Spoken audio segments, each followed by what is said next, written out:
The scanner should not have picked up anything at all. That was what unsettled Commander El Soren more than the reading itself. The system ahead had been dead for 11 years, catalogued, stamped, and forgotten. 3 scorched planets, a shattered asteroid belt still glowing faintly from whatever had torn it apart, and not a single working transmitter anywhere inside its orbit. It was the kind of place surveyors visited once, filed a report on, and never returned to. Which was exactly why AL had chosen it for her final qualifying flight before command review. Low risk, low stakes, an easy box to check. "Bring us in slow," she said, watching the debris field scroll past the forward viewport of the Venashi. "I want passive scans only until we're past the belt." Her executive officer, a broad-shouldered veteran named Doth, didn't look up from his console. "Passive scans on a dead system? You could sleep through this mission, Commander." "I intend to enjoy that luxury," IL said, though there was no real humor in it. She had not slept properly in 3 days. Her father's name still followed her through every promotion board like a shadow that refused to fade, a name connected to a war that had ended before she was born. A war humanity had supposedly lost so badly it hadn't been allowed a real fleet since. AL had grown up on stories of that war. Everyone had. Humanity, the story went, had been reckless, brutal, and finally broken by the confederated species' overwhelming force. It was ancient history. It was also, apparently, still enough to make senior officers glance twice at her surname. She pushed the thought away and focused on the screen. The Venashi slid past the outer edge of the asteroid belt, sensors sweeping lazily across 3 dead worlds. The first planet was a blackened husk, its atmosphere long since stripped away. The second was worse, its crust cracked open in places, as if something enormous had struck it from orbit. The third was smaller, tidally locked, one face permanently in shadow. It was near the third planet's dark side that the sensor flickered. Not a warning, not an alert. Just a single fractional distortion, there and gone in under a second, as though something massive had briefly interrupted the ship's passive field before vanishing again. "Did you see that?" Ale asked. Doth frowned at his own display, which showed nothing unusual. "See what?" "Energy bloom.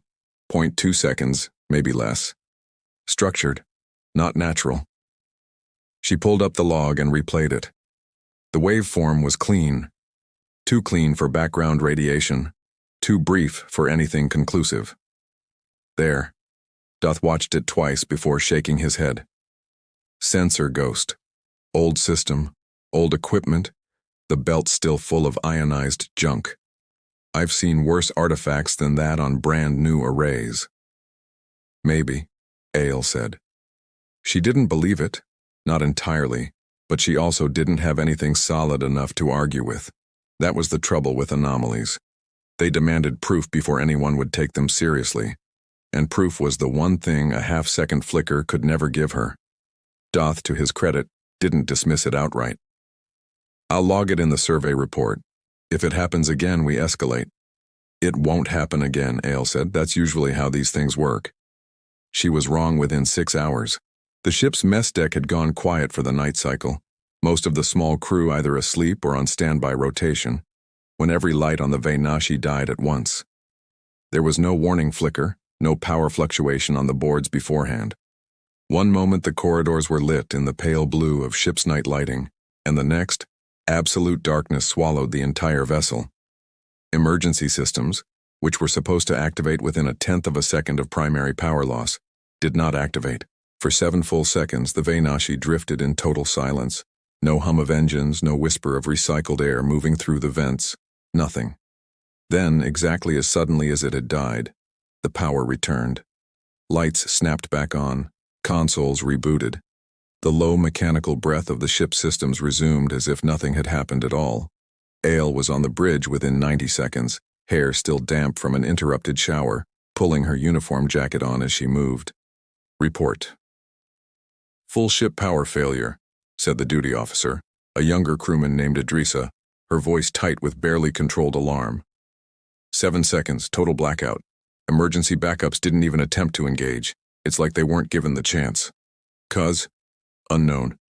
No fault registered in any system log. As far as the ship's diagnostics are concerned, nothing happened. Elle stared at the readout, a cold unease settling low in her chest. Ships did not lose all power without a mechanical trigger somewhere, and they certainly did not lose it in a way that left no trace in the logs. Something had reached into the Venashi and simply turned it off, and then turned it back on, precisely, deliberately, without leaving a single fingerprint behind. "Doth," she said quietly. "Run a full diagnostic, every system, every subroutine. I want to know if there's a single line of code on this ship that doesn't belong here." He was already moving toward the engineering station, his earlier skepticism gone. It took another hour of tense, mostly silent work before Idrissa spoke again, her voice smaller this time. "Commander, you should see this." Ale crossed to her station. On the screen was a passive feed from the aft external camera, angled toward the third planet, the tidally locked one, the one with the dark side facing them. The recording was only a few seconds long, time-stamped from the middle of the blackout, though how a camera had captured anything during a total power failure was a question nobody could yet answer. "Play it," Ale said. The image was mostly black, the shadowed face of the moon barely distinguishable from the void around it, and then for exactly one frame, one single frame out of the entire recording, something was there, an outline, vast, angular in a way nothing natural could be, set low against the curve of the dead moon, its edges catching a sliver of starlight before the frame ended, and the darkness swallowed it whole again. Ale watched it 3 times before she trusted her own voice. "Freeze the last frame. Enhance everything you can." She kept her eyes on the screen, on that impossible silhouette hanging in the dark. "And get Doth back up here. Tell him the sensor ghost just got a shape."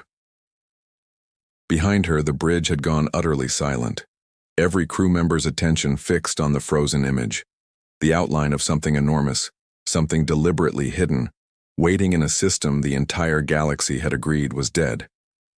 Ale did not know it yet, but she had just become the first living being outside of humanity's inner circle to lay eyes, however briefly, on something that had been buried in secrecy for over 30 years, and whatever was out there in the dark had already noticed her ship. 31 years earlier, a much younger Renata Voss stood in a bunker 3 kilometers beneath the Nevada desert and made a promise she was not sure she could keep. "We build it in secret," she said, "or we don't build it at all." The war had ended 4 months before, and humanity had lost, not on the battlefield, not exactly, but at the negotiating table, where the surviving members of the confederated species had made their terms brutally clear. Humanity would disarm. Humanity would submit to inspection quotas designed to strangle any future fleet in its cradle. Humanity would accept the label the galaxy had already given it, a violent, unstable species, dangerous enough to be feared and weak enough to be controlled. Voss had buried 2/3 of her old command crew in that war. She was not interested in being controlled. Across the table from her sat a nervous young engineer named Kian Osi, barely 2 years out of his doctorate, handpicked for a project that did not officially exist.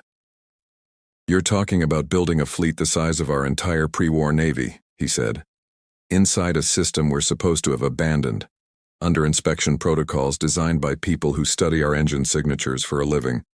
"Yes," Voss said. "That's insane." "That's the plan," Voss agreed, "which is exactly why it will work. Nobody polices a graveyard." The system they chose had been a minor human colony once, evacuated early in the war, its infrastructure gutted by retreating forces before the Confederacy could claim it. To the rest of the galaxy, it already looked half dead. Project Seed's task was to finish the job, convincingly, permanently, and quietly enough that no inspector would ever think to look twice.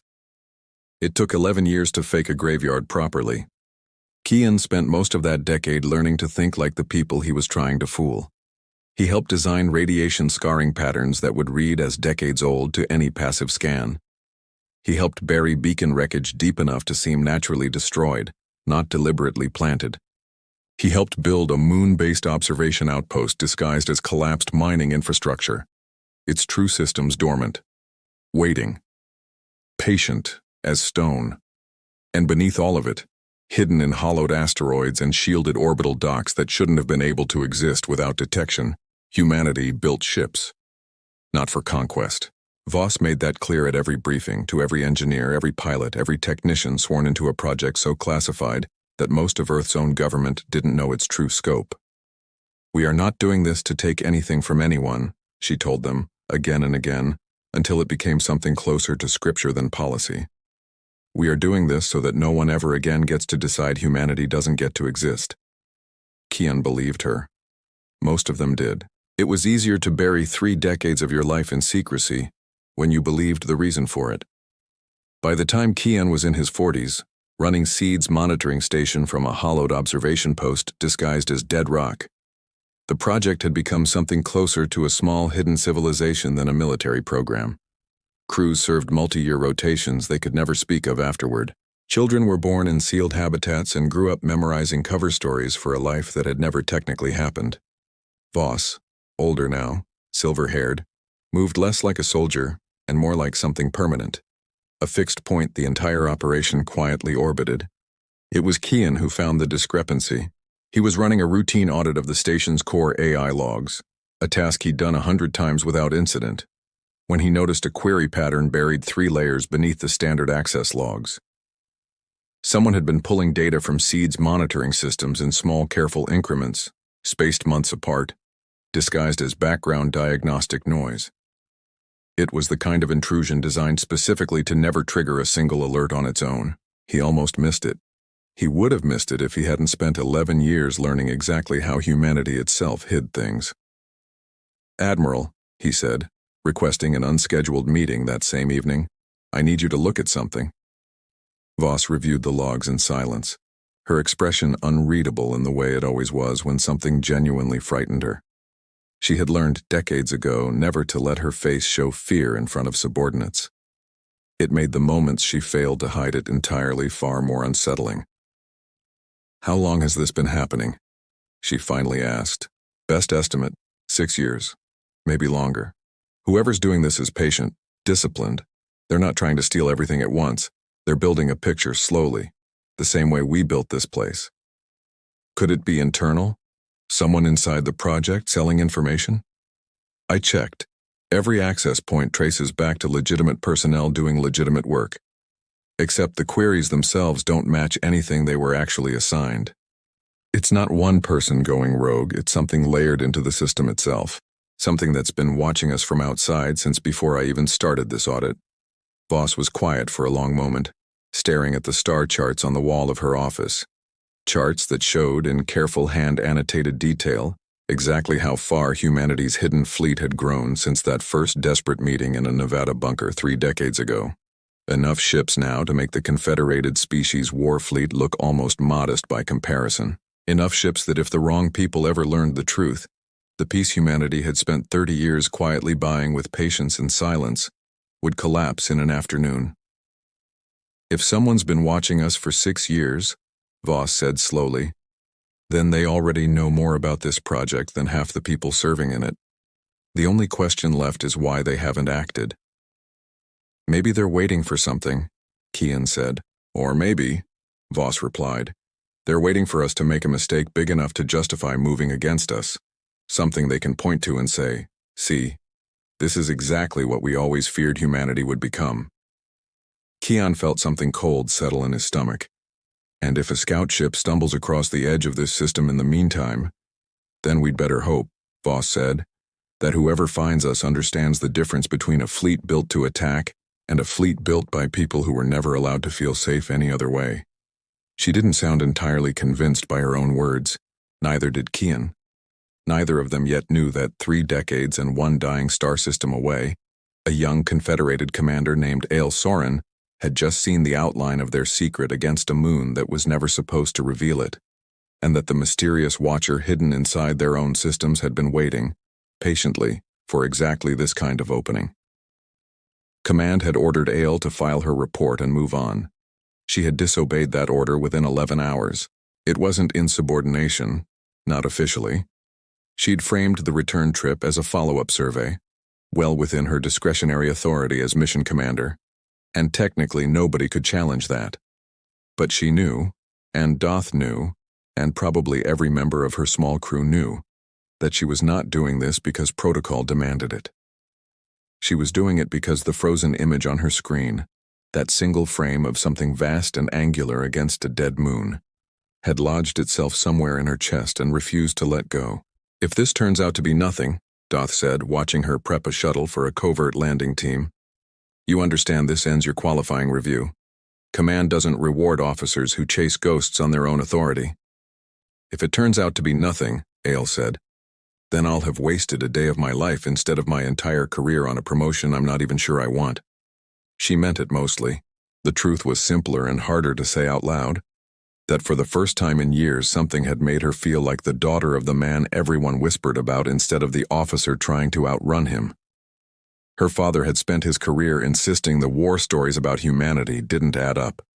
He'd been quietly discredited for it. Ale had spent her whole life trying not to inherit that reputation. And now she couldn't stop thinking about it. She brought a small team. Doth, 2 security officers, and a xenolinguist named Trill, a quiet, meticulous woman who had a reputation for hearing patterns in noise that everyone else dismissed as static. It was Trill who picked something up first, less than an hour after they entered the system's outer edge. It's not random, she said, headset pressed against one ear, eyes narrowed in concentration. There's structure buried under the decay. Faint, repeating, almost buried under 3 decades of degradation. But it's there. A signal? Ale asked. A fragment of one. Whatever's generating it wasn't meant to be heard. This is bleed-through, not broadcast. They tracked it to the tidally locked moon. What they found on its dark side should not have existed. From orbit, it read as collapsed mining infrastructure, the kind of ruin scattered across 100 dead systems. Twisted support struts, a half-buried processing dome, cratered ground consistent with decades of meteor strikes. But as the shuttle descended and its sensors swept closer, inconsistencies bled through the disguise. The collapse pattern was too uniform. The meteor craters followed a geometry no random impact ever produced. And beneath the wreckage, faint but unmistakable, something was drawing power. They landed 100 meters from what looked like the entrance to a buried tunnel. Inside, the corridor was intact, in a way nothing above ground had suggested. Walls smooth, seals unbroken, the air stale but breathable, filtered by systems that had clearly been designed to run quietly, for decades without maintenance. Ale's team moved deeper in tense silence, weapons ready, flashlight beams sweeping over walls covered in dust that had clearly settled over machinery still humming faintly beneath it. This wasn't destroyed, Doth said quietly. This was staged to look destroyed. Someone built this to be found and dismissed. They reached a central chamber at the tunnel's end, a room dominated by a dark, curved console housing what was unmistakably some kind of long-range monitoring array, its architecture unlike anything in the Confederacy's catalog technology. Trill crouched beside it, running a careful scan. It's dormant, she said, but not dead. This has been sitting in standby for... Ale, this is old. Decades old. Whoever built this designed it to last. Built for what purpose? Ale asked. She got her answer a moment later, and it came from the room itself. A soft chime broke the silence, so unexpected that every member of the team startled, weapons snapping up toward the console. Lights along its edge flickered from dormant amber to a slow, steady blue. Text scrolled briefly across a surface none of them had realized was a display, in a language none of them recognized, before the words shifted, adapted, and rendered themselves, impossibly, into the Confederacy's standard trade script. Biometric match confirmed. Vessel class, Confederated Scout, awaiting protocol. Ale stared at the words, cold dread crawling up her spine. It's reading us. It recognized my ship's signature. That's not possible, Doth said, though his voice had lost its earlier certainty. This system has been sealed for 30 years.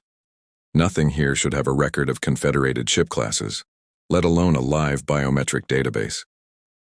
Unless, Trill said slowly, piecing it together even as she said it. It was built specifically to watch for one, not ships in general, a Confederated warship, specifically. Whoever left this here wasn't hiding from the galaxy at large. She looked up at Ale, her expression tightening with the weight of what she was about to say. They were hiding from us. The console chimed again, louder this time, and more of the ancient outpost woke around them. Distant systems humming to life deeper in the tunnel, lights flickering on down corridors they hadn't yet explored, the whole buried structure stirring like something disturbed from a very long, very deliberate sleep. Ale's comm crackled. Idrissa, back aboard the Venashi, her voice tight with barely restrained panic. Commander, you need to see this. Long-range sensors just picked up an energy spike from the outer belt. Not from the moon, from somewhere behind it. Whatever's back there, it's big. And it just registered our shuttle's biometric transmission the second the outpost pinged it.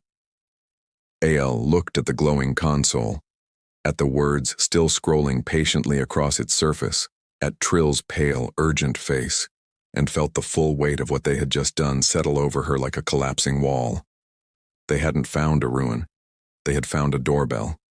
And somewhere in the dark behind that dead moon, something enormous had just heard it ring.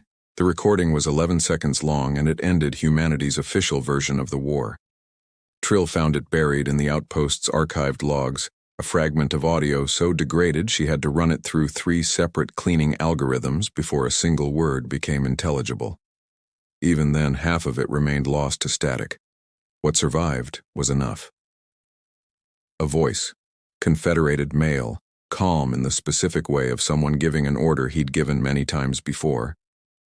Evacuation confirmed. All colony personnel withdrawn. Proceed with the stage strike on schedule. Command wants this attributed to the humans before the peace talks conclude. Ale listened to it 4 times before she trusted herself to speak. That's not possible, she said, though the words felt hollow even as she said them. This colony's destruction was the reason the war ended the way it did. It's in every history record. Humanity attacked a civilian world. That's why the disarmament terms were justified. That's why. She stopped, because she could hear herself grasping for a version of events that the 11 seconds of audio had just quietly, methodically dismantled. That's why nobody questioned crushing an entire species for 30 years, Trill finished for her gently. The way someone delivers a diagnosis they wish they didn't have to give. AL. This colony was evacuated before the strike. Your own people staged its destruction and blamed humanity for it. Whatever war humanity actually fought, it wasn't the one either of us grew up believing in. Ale sat down heavily on an ancient equipment crate, staring at the console without really seeing it. She thought of her father, quietly disgraced for insisting for decades that the official history didn't add up, that no species defeated as thoroughly as humanity supposedly had been should have negotiated terms at all, rather than simply being annihilated outright. She had spent her whole career trying to distance herself from a man the Confederacy dismissed as a conspiracy theorist. Now she was standing in the physical, undeniable proof that he had been right the entire time. If this gets out, Doth said quietly, it doesn't just embarrass Command. It unravels the entire justification for every sanction we've placed on humanity since the war ended. Which means, Ale said slowly, that whoever staged this has spent 30 years making very sure it never got out. She thought of her old mentor, Fleet Commodore Rask, the officer who had shaped her career from her first cadet posting, who had personally recommended her for this qualifying mission, who had built his entire reputation on hardline doctrine toward humanity long before Ale had ever met him. She did not want to finish that thought. She made herself finish it anyway. Rask had been a junior officer during the original war. Rask had spent 3 decades since insisting, publicly and often, that humanity could never be trusted with a real fleet again. Rask had personally overseen the treaty's disarmament inspections for the first 8 years of its enforcement. We need to get this off this moon, Ale said, standing abruptly. Now. They didn't get the chance to leave quietly. Millions of kilometers away inside a hollowed asteroid dressed to look like collapsed mining debris, Kian Ose stared at the same energy spike Idrissa had detected from the Venashi, watching it ripple across his own monitoring station's readouts with a dread that felt 30 years in the making. "Talk to me," Voss said, striding onto the command deck, her age doing nothing to slow the sharpness in her voice. "A Confederated shuttle landed on the outer moon and triggered the old sentry outpost," Kian said. "It shouldn't have. That system's been dormant for over 2 decades, buried deep enough that nothing should have found it by accident. But it responded to a biometric ping, exactly the way it was designed to, back when we still worried the Confederacy might come sniffing around looking for their missing colony records." Voss's expression didn't change, but something in her posture did, a stillness that Kian had learned over 30 years of service under her to recognize as barely restrained fury. "Show me the ship." The display resolved into a small Confederated scout vessel, registry markings clearly Confederated military, currently holding position near the outpost moon. Not a warship. Not, as far as Kian's scans could determine, carrying any weapon significant enough to threaten the fleet hidden deeper in the system. Just a scout, and a small landing team who had almost certainly just uncovered a secret that had taken humanity 3 decades to bury. "Options," Voss said. "We could jam their transmissions before they get anything back to Confederated command," Kian said. "Buy ourselves time. And if they've already sent a partial report, if jamming them now only confirms there's something out here worth hiding?" Voss shook her head slowly. "No. If we panic, we prove every fear the Confederacy ever had about us. We wait. We watch. We do not fire first." She paused, and something almost weary crept into her voice. "We've held this line for 30 years, Kian. I'm not going to break it because one scout ship got unlucky." It was at that exact moment that Kian's secondary console, the one running his 6-year audit into the mysterious data intrusion, chimed with an alert he had been dreading since the day he'd first found the discrepancy. The unknown watcher, silent for months, had just accessed the outpost's biometric logs in real time. And this time, instead of quietly siphoning data the way it always had, it had transmitted something outward. A burst signal, tight-beamed, aimed directly at a set of coordinates deep within Confederated space. "Admiral," Kian said, his voice suddenly unsteady, "we have a much bigger problem than one scout ship. Show me." He pulled up the signal's trajectory, cross-referencing it against known Confederated fleet positions, and felt his stomach drop as the match resolved on screen. That transmission was routed straight to a Confederated staging fleet 3 systems away, a battle group. Full complement, already at readiness posture, which means someone's had ships waiting near our border for a while now, waiting for exactly this kind of confirmation. He looked up at Voss, the full weight of it settling over the command deck like a held breath about to break. "Someone didn't just find us today, Admiral. Someone's been waiting years for the excuse to come and finish what they started 30 years ago." Voss's jaw tightened, and for the first time in longer than Kian could remember, he saw something close to fear cross the old Admiral's face. "Then we don't have 30 years left to stay hidden," she said quietly. "We have hours. Sound quiet alert across the fleet. Nobody moves without my order, but everybody wakes up." Outside, unseen by either of them, the dark edge of the system was already changing. Far past the outpost moon, past the wreckage fields humanity had spent 3 decades perfecting, something vast began, for the first time in 30 years, to stir. And 40 light minutes away, closing fast, an entire Confederated battle group dropped out of FTL at the system's threshold. Weapons already hot, the battle group didn't announce itself.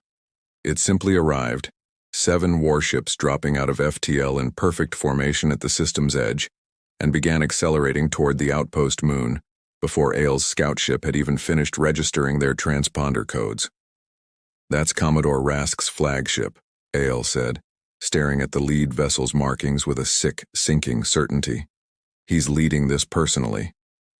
"Comm incoming," Idrissa reported, her voice tight. Rask's face filled the screen a moment later, composed, almost gentle.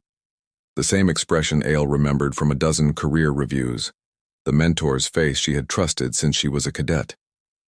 "Commander Soren, I'm relieved to see you're safe. We picked up an unusual signal from this system and came to investigate. I understand you've had quite the adventure down there."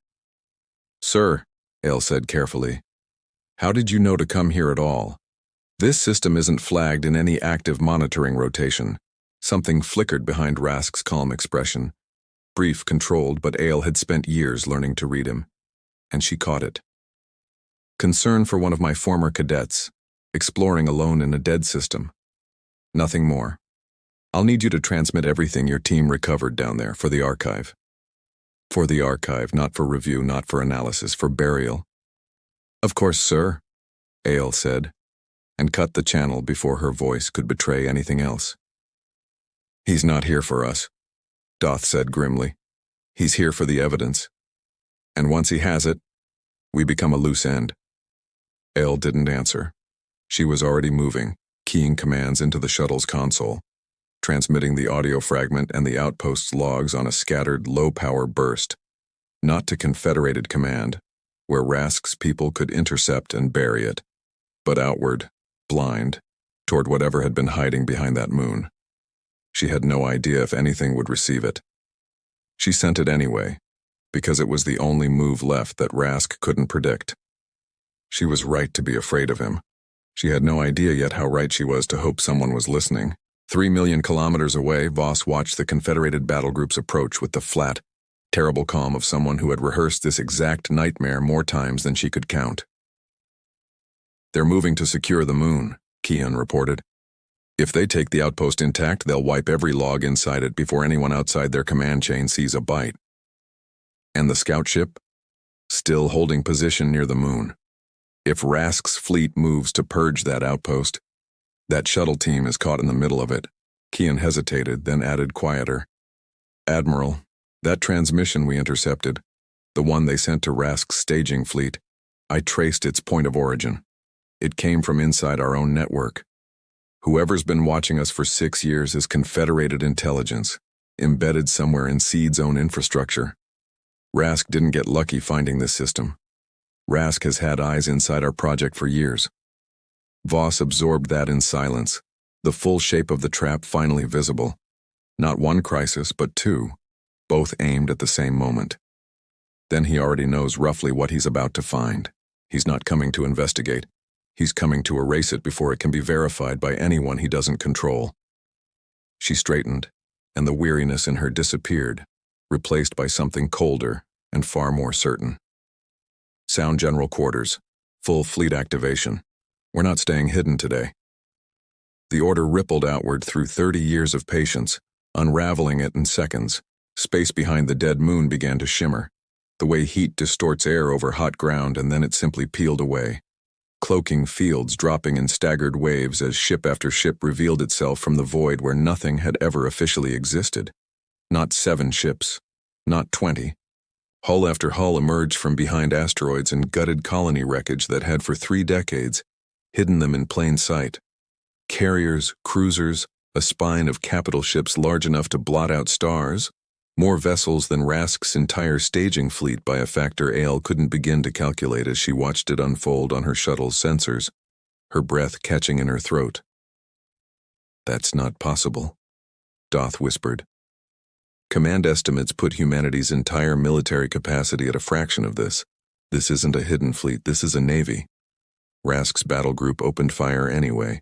It was, Ale would later think, the single most human thing she had ever seen a Confederated officer do. Not confusion, not retreat, but immediate reflexive aggression the instant the scale of the threat became clear, as though violence were the only language left that made sense of what he was looking at.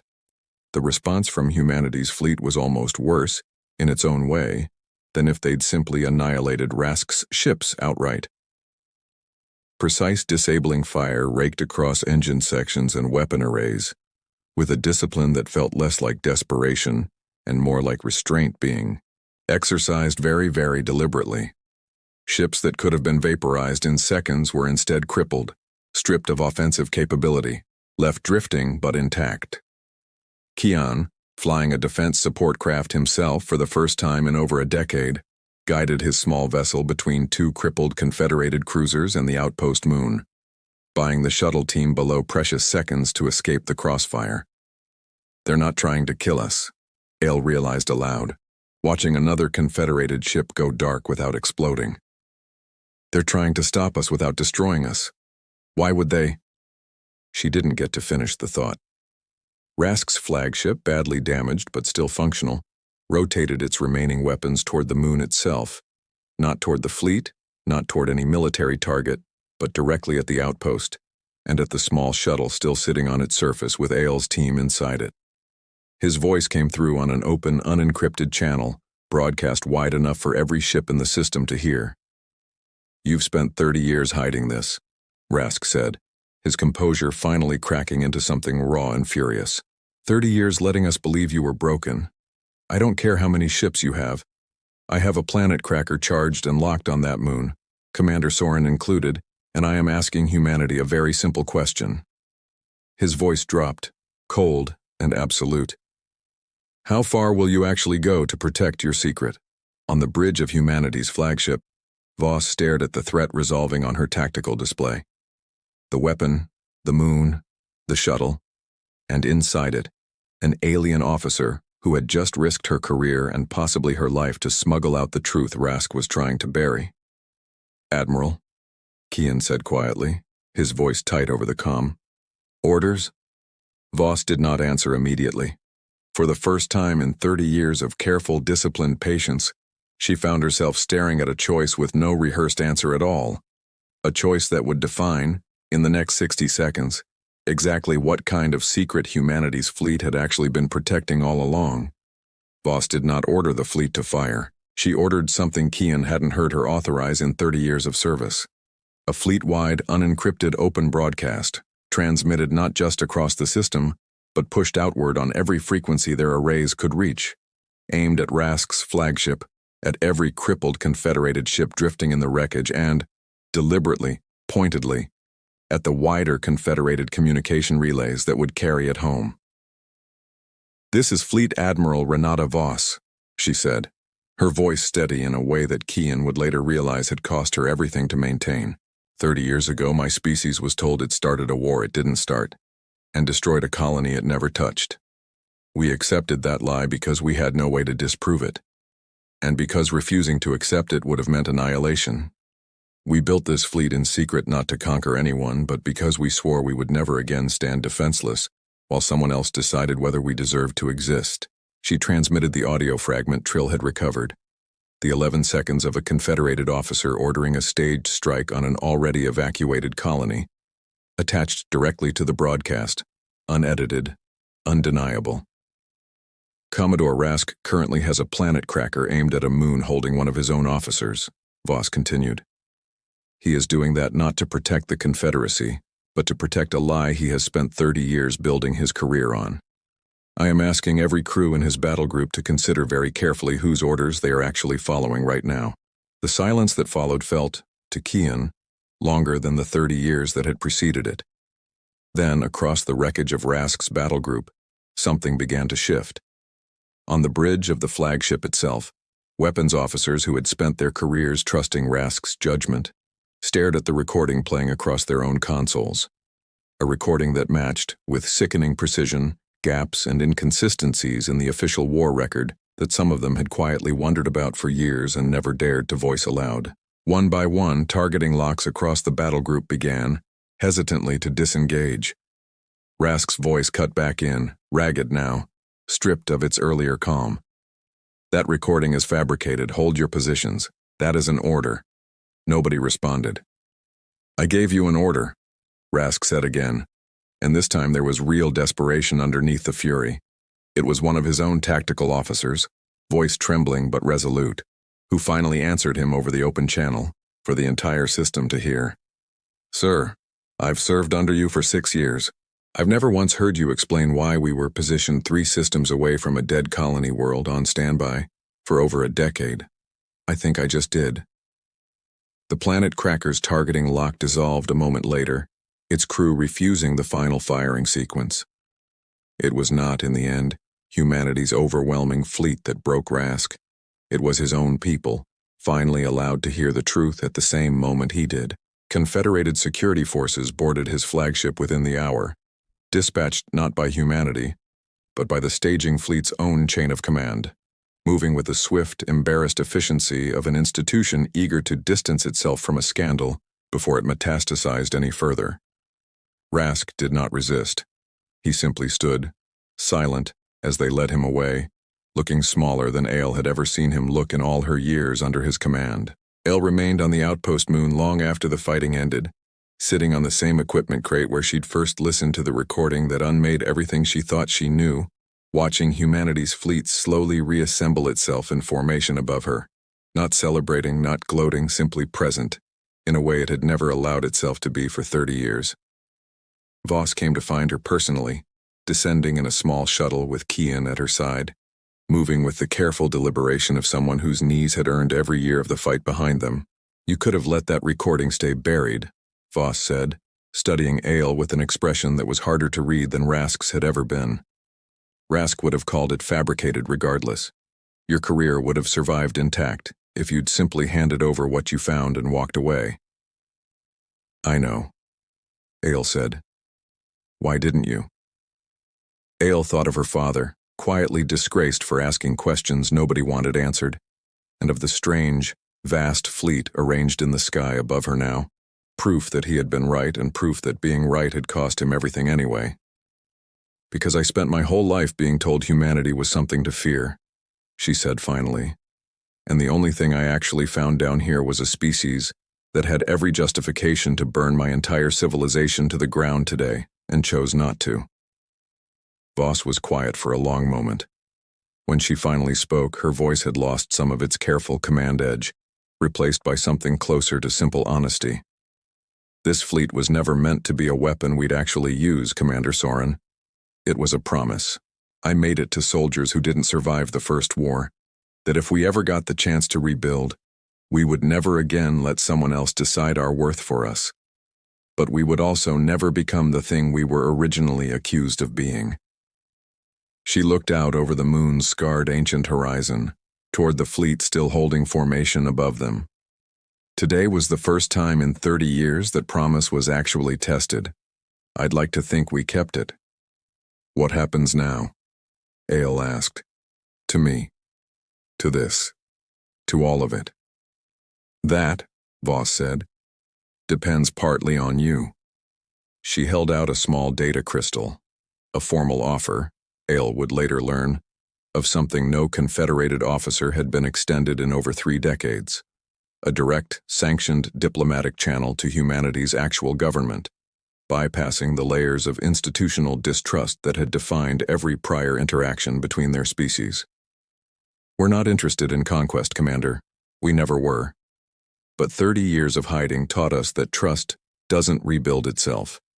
It has to start somewhere small, and it has to start with someone willing to risk their career finding out the truth instead of accepting the convenient version of it." She paused. "You already proved you're capable of that. I'd rather that not be wasted." Ale took the crystal without fully understanding, yet everything it would eventually cost her. The disciplinary hearings, the accusations of compromised loyalty, the long, difficult years of rebuilding a relationship between two species that had spent 3 decades lying to each other, by omission if not by design, but she took it anyway because the alternative was returning to a version of the galaxy she now knew, with absolute certainty, had never actually been true. Above them, as the sun set behind the dead moon's ancient horizon, humanity's fleet began, ship by ship, to fold itself back into stealth, not retreating, not hiding out of fear, but settling once more into the quiet, disciplined patience that had defined it for 30 years. Kian watched it go from beside Voss, the two of them standing in comfortable silence, the same way they had stood together in a Nevada bunker 3 decades and 1 lifetime ago. "They'll come looking again," Kian said quietly, "now that they know we're here." "Let them," Voss said, and for the first time in longer than either of them could remember, there was no weariness left in her voice at all, only something calm and certain and entirely at peace with whatever came next. We were never hiding because we were afraid of being found, Kian. We were hiding because we needed the discipline to wait until the right moment to be seen. She watched the last hull vanish into the dark, swallowed by a system the galaxy still, for now, believed was dead. I think we just found it. The fleet disappeared into the silence of the dead system, patient as it had always been, waiting, not in secret anymore, but in quiet, deliberate readiness. For whatever the galaxy chose to do with the truth it had finally been allowed to see.